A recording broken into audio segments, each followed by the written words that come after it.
다 같이 기도하심으로 9월 28일 새벽 예배를 하나님께 올려드리겠습니다.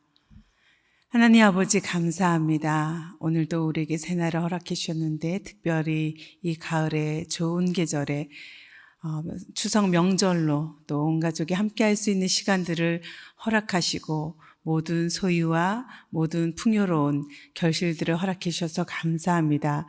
오늘도 이 말씀 가운데 주님께서 우리에게 주시는 그 하나님 나라의 온갖 좋은 결실들을 발견하고 받아먹고 누리는 그런 복된 날 될 수 있도록 축복하여 주시옵소서. 성령님 함께 하실 것을 기대하고 예수님의 이름으로 기도합니다. 아멘. 오늘 우리에게 주신 하나님의 말씀은 열왕기상 10장 1절에서 13절까지의 말씀입니다. 열왕기상 10장 1절에서 13절까지의 말씀을 이제 함께 받들어 읽겠습니다. 스바의 여왕이 여호와의 이름으로 말미암은 솔로몬의 명성을 듣고 와서 어려운 문제로 그를 시험하고자 하여 예루살렘에 이르니 수행하는 자가 심히 많고 향품과 심히 많은 금과 보석을 낙타에 실었더라.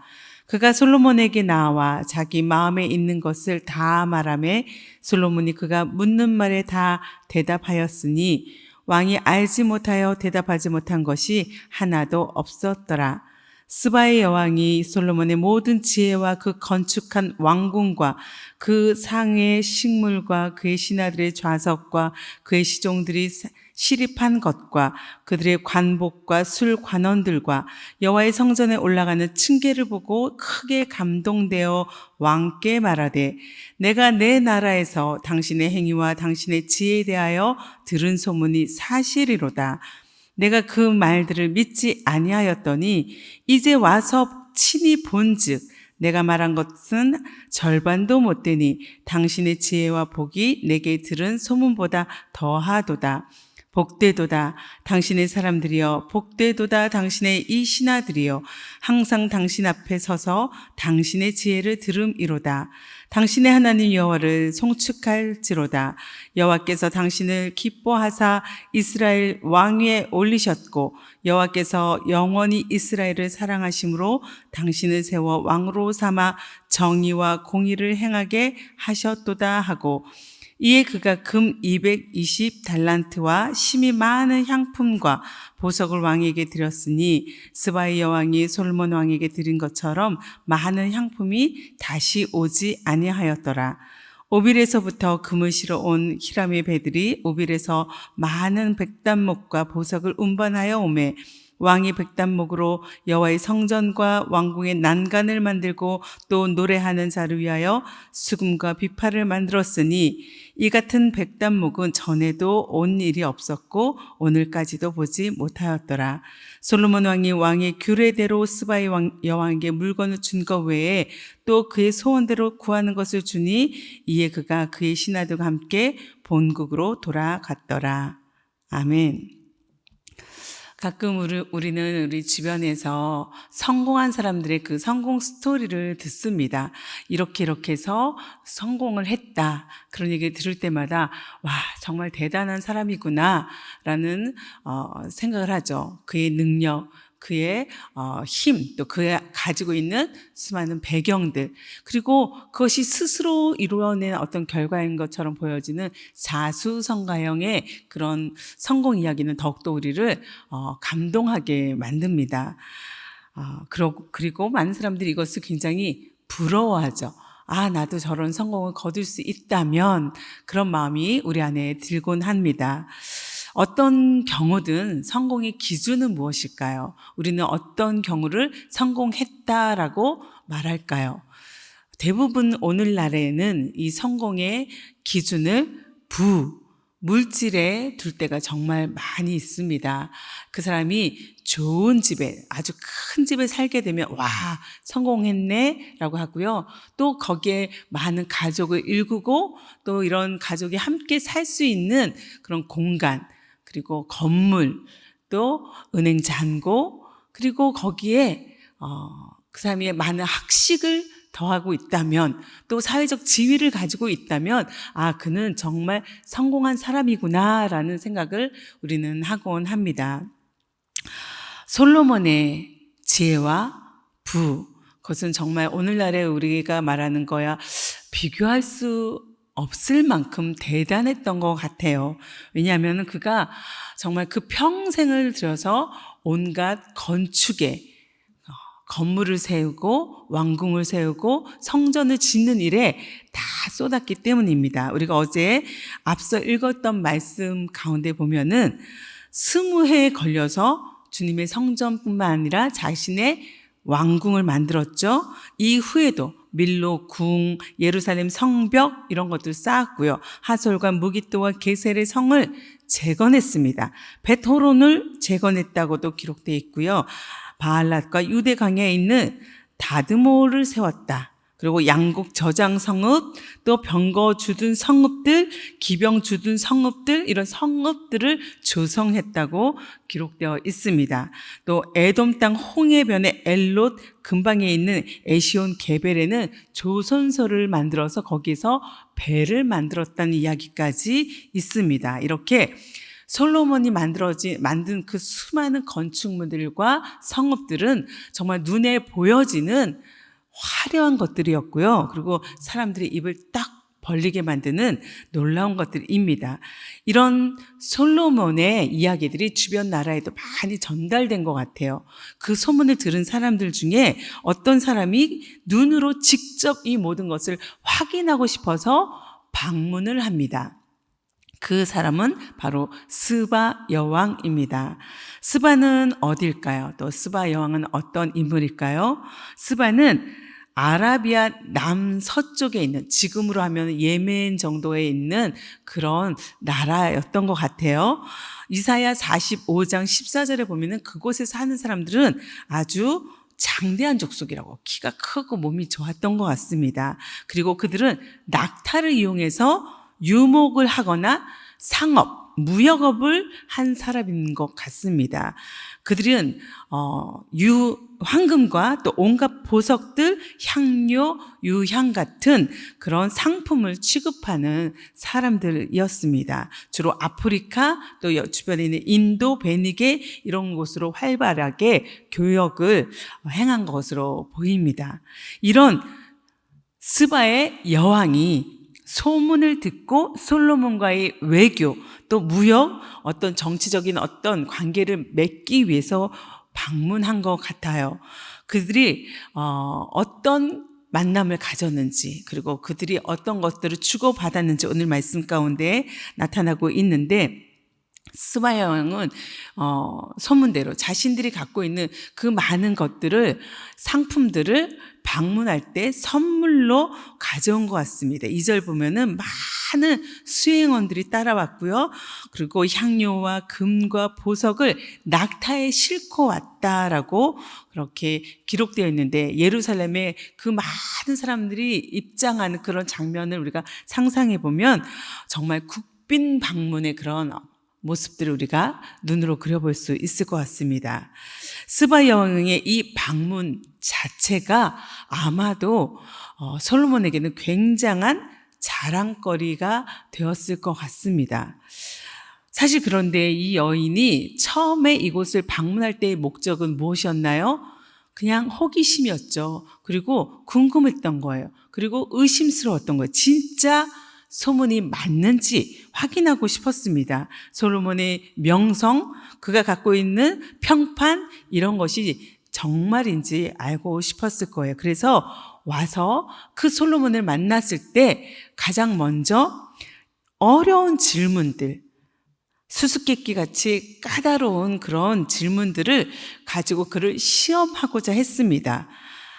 솔로몬을 만나고 본인이 그 마음속에 가지고 있었던 온갖 질문들을 다 쏟아서 묻습니다. 그런데 오늘 말씀해 보면 솔로몬은 여왕의 질문에 막힘없이 척척 대답한 것을 볼 수 있습니다. 3절을 보면은 솔로몬이 몰라서 대답하지 못한 것은 하나도 없다라고 기록하고 있습니다. 그리고 그렇게 소문의 진실성을 증명하고 있습니다. 6절에서 7절 보면은 스바 여왕이 이렇게 감탄합니다. 세 번역으로 읽으면 여왕이 여왕에게 말하였다. 임금님께서 이루신 업적과 임금님의 지혜에 관한 소문을 내가 나의 나라에서 이미 들었지만 와서 보니 과연 들은 소문이 모두 사실입니다. 내가 여기 오기 전까지는 그 소문을 믿지 않았는데 내 눈으로 직접 확인하고 보니 오히려 내가 들은 소문은 사실의 절반도 안 되는 것 같습니다. 그렇죠. 소문은 과장된 것이 아니라 헛소문이 아니라 진짜였다고 말하고 있습니다. 그리고 그녀의 눈에 들어온 것, 이게 진짜라는 것이 확인된 것이 어떤 장면입니까? 그녀가 본 것이 무엇입니까?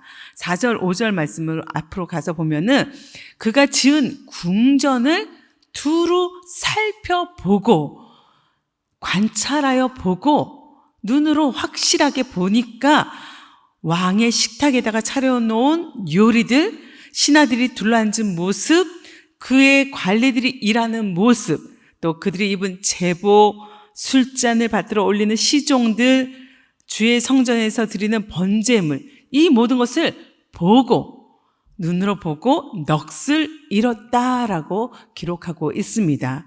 눈으로 직접 보고 넋을 잃은 것입니다. 너무도 감탄하게 된 거죠. 와, 대단하네. 그런 감탄을 쏟아놓으면서 의심은 칭송으로 바뀌는 것을 보게 됩니다. 여러분, 스바 여왕이 3가지 칭송을 하는 것을 우리가 보게 되는데요. 거기에 보면은 첫 번째, 가장 먼저 하는 칭송은 7절 말씀입니다. 내가 그 말들을 믿지 아니하였더니 이제 와서 친히 본즉 내가 말한 것은 절반도 못되니 당신의 지혜와 복이 내게 들은 소문보다 더하도다. 당신의 지혜와 복, 당신이 가지고 있는 그 모든 명철함, 그리고 누리고 있는 이 모든 복이 대단하다라는 거예요. 그것은 이미 그의 명성을 뛰어넘는다라고 이야기하면서 그가 갖고 있는 지혜, 솔로몬의 지혜를 칭송하고 있습니다. 그리고 두 번째는 이 지혜를 곁에서 들을 수 있는 사람들, 바로 주변에 있는 사람들, 그의 백성들과 신하들은 참 행복하다라고 이야기합니다. 8절에 보니 복되도다 당신의 사람들이여, 복되도다 당신의 이 신하들이여, 항상 당신 앞에 서서 당신의 지혜를 들음이로다. 당신이 갖고 있는 그 지혜의 놀라운 것들을 곁에서 들을 수 있다니 참 복된 백성입니다 라고 이야기하는데, 여기서 백성이란 실제로 모든 그 나라의 백성들을 말한다기보다는 임금 가까이에서 그를 섬기고 그와 함께하는 신하들, 가까이 있는 그 왕궁 안에 있는 사람들인 것입니다.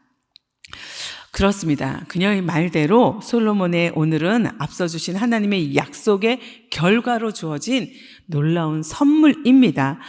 앞서 우리가 읽었던 열왕기상 3장 12절과 13절에 그 말씀이 그대로 실현된 거죠. 12절과 13절 말씀을 제가 읽겠습니다. 내가 내 말대로 하여 내게 지혜롭고 총명한 마음을 주노니 내 앞에도 너와 같은 자가 없었거니와 내 뒤에도 너와 같은 자가 일어남이 없으리라. 내가 또 내가 구하지 아니한 부귀와 영광도 내게 주노니 내 평생의 왕들 중에 너와 같은 자가 없을 것이라. 그렇습니다. 이것이 하나님이 솔로몬에게 주신 복이죠. 이 복을 과거 히람도 5장 7절에서 이렇게 송축한 적이 있어요. 히람이 솔로몬의 말을 듣고 크게 기뻐하여 이르되 오늘 여호와를 찬양하시로다. 그가 다윗에게 지혜로운 아들을 주사 그 많은 백성을 다스리게 하셨도다. 이렇게 솔로몬을 칭송했죠. 하지만 이런 스바 여왕의 칭찬은 어디에 국한되어 있냐면 바로 솔로몬의 왕궁, 그 눈 앞에 보이는 업적에 국한되어 있습니다. 솔로몬이 지은 수많은 건축물들, 그리고 눈에 보여지는 음식들, 제단들, 그리고 사람들, 옷들, 의상들, 이런 것들이죠. 생각해 보면 그렇다면 솔로몬의 그 업적이, 그 부가 백성에게로 흘러간 것이 기록되어 있는가 질문할 수 있습니다. 그런 기록은 없습니다. 왕궁 밖의 백성들에게 유익이 전해졌다라는 언급은 없는 것이죠. 그 왕궁 안에 있는 사람들, 왕궁 안에만 국한된 부와 명성과 화려함과 안락인 것입니다. 이 영광이 왕궁 벽을 넘어가지는 못하고 있는 것이죠. 이제 스바 여왕의 마지막 칭송이 9절에 이어지고 있는데요. 그가 임금님의 주 하나님께 영광을 돌립니다 라면서 하나님을 찬양하고 있는데요. 하나님께서는 임금님을 좋아하셔서 임금님을 이스라엘을 다스리는 왕자에 앉히셨습니다. 주께서는 이스라엘을 영원히 사랑하셔서 임금님을 왕으로 삼으시고 공평과 정의로 다스리게 하셨습니다 라고 찬양합니다. 그러나 이 스바 여왕의 칭송은 사실 지금 솔로몬이 무엇을 놓치고 있는지 그것을 고발하고 있는 내용으로 우리는 다시 해석해서 들을 수 있습니다. 솔로몬이 이룬 업적들 뒤에는 이 많은 것을 함께한 사람들이 있었습니다. 아버지 다윗의 그 소망이 있었고요. 기도가 있었죠. 또 이 많은 건축물들을 만들어내는데 손과 발이 되어준 백성들, 특별히 이방 노예들이 있었습니다. 그들을 지휘했던 관리 책임자들이 앞서 550명이 있었다는 기록도 있습니다. 그리고 무엇보다도 이 모든 평화와 또 풍요의 산물을 허락하신 하나님의 그 선물, 하나님으로부터 이 모든 것이 왔음을 솔로몬은 누구보다 잘 알고 있습니다. 그런데 지금 솔로몬은 뭔가 위태로운 단계로 넘어가고 있는 것 같아요. 왜냐하면은 그가 그 스바 여왕과 또 히람과 주고받은 선물의 내용을 보면 알 수 있습니다. 10절부터 12절에 보면은 여왕이 금 120달란트, 오늘날의 한 4톤에 해당되는 그런 어마어마한 양의 수많은 아주 많은 향료와 보석을 왕에게 선사했다라고 기록되어 있습니다. 또 히람은 어떤 것을 주었습니까? 오빌에서부터 금을 싣고 와서 배로 실어온 거죠. 그리고 수많은 백단목을 가지고 왔는데, 보석들을 갖고 왔는데, 이런 백단목은 어디에 쓰였냐면 주의 성전과 왕궁의 계단을 만들었고 합창단원이 쓸 수금과 하프를 만들었다라고 기록되어 있습니다. 그런데 둘 다 어떤 전제가 있냐면요, 이런 것들은 전에도 들여온 적이 없고 전에도 본 적이 없고 이후에도 이런 것들을 받아본 적이 없는 어마어마한 것들이다 라고 기록하고 있습니다. 그것은 과거에 들어본 적도 또 받아본 적도 없는, 입이 딱 벌어질 만한 것일 뿐만 아니라 앞으로도 이후에도 없었다라는 것은 이때가 솔로몬의 전성기였다라는 것이죠. 그가 누린 번영과 영광이 가장 최고였던 정점에 이른 때였다라는 말이기도 합니다. 이후에는 그런 영광이, 그런 부는 더 이상 없었다라는 것이기 때문입니다. 솔로몬의 영화가 끝날 것이라는 아주 불길한 예감이 드는 것이죠. 오늘 우리 여기 살고 있는 저와 여러분은 어떤 복을 누리고 있습니까? 추석 명절, 우리는 하나님이 주신 복들을 세어보는, 그리고 그 복들을 하나님께 다시 올려드리는 날입니다. 그리고 중요한 것은 우리에게 주신 이 복을 어떻게 사용할지에 대해서 물어야 하는 때입니다. 교회와 그리스도인들이 내가 누리고 있는 복을 내 안에만 가두지 않고 내 안에서 사치하거나 내 안에서 과시하려고 하는, 자랑하려고 하는 그런 욕구에 사로잡히지 않고 이것을 내 안에서 밖으로 필요한 이들에게, 백성들에게 흘려보내듯이 많은 사람들에게 나눠줄 수 있다면, 그들의 필요를 채우는 데 사용될 수 있다면 이것은 하나님의 선물임과 동시에 곧 사명으로 바뀌게 될 것입니다. 하나님이 우리에게 선물을 주신 이유는 이것을 사명으로 사용하라고 주신 것입니다. 그것이 은사가 갖는 특징이지요. 우리가 누리는 온갖 복과 지혜를 결코 내 안에 가두지 맙시다. 그리고 주님께서 주신 그 복을 나누며 이 추석 명절 어느 때보다 행복하고 또 웃음 가득한 그런 날들 누리시기를 주님의 이름으로 축복하고 축복합니다. 함께 기도하겠습니다. 주님께서 주신 은혜가 정말 큽니다. 우리가 헤아릴 수 없는, 상상할 수 없는 오늘이, 이 순간이 저에게 있습니다. 하나님, 이것이 다 주님으로부터 온 것임을, 또 선물임을, 또 이것을 통해서 주님께 영광 돌리고 또 이웃에게 흘려보낼 것을 하나님, 우리가 새롭게 이 말씀을 통해서 다짐합니다. 그렇게 행할 수 있도록, 우리의 손과 발을 움직일 수 있도록 우리의 마음을 열어주시고 행할 수 있는 그 용기도 결단도 함께 허락하여 주시옵소서. 우리 주변에 배고픈 이들, 공고한 이들, 외로운 이들 없도록 우리가 찾고 찾아서 이 복을 나눌 수 있도록, 주님의 사명에 참여할 수 있도록 주님 축복해 주실 것을 기도하고 감사하며 예수 그리스도의 이름으로 간절히 기도합니다. 아멘.